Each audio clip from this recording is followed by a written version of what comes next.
I used to have a really bad habit. I would always interrupt a conversation, especially in disagreements, when I just had to get my point across. When you're too eager to add your 2 cents to every conversation, we risk missing important details and opportunities to strengthen relationships. The Bible's filled with verses on the importance of listening. One of my favorites that truly applies to interrupting is from Proverbs. If one gives an answer before he hears, it is to his folly and shame.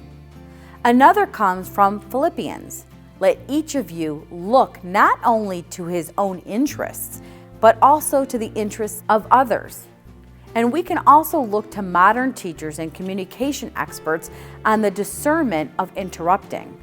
Stephen Covey gave sound advice when he suggested listening with the intent to understand, because most people listen with the intent to reply.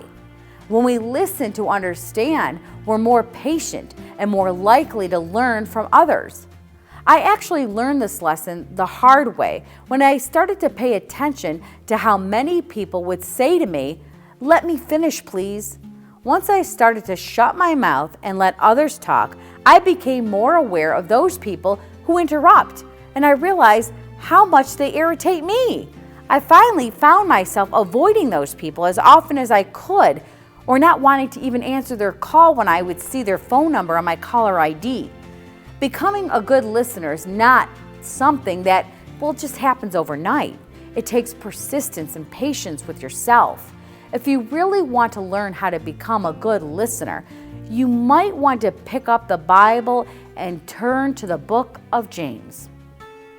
Let every person be quick to hear, slow to speak, and slow to anger. It's simple enough in principle and nearly impossible to live. Too often we are slow to hear, quick to speak, and quick to anger. So learning to listen, won't happen overnight.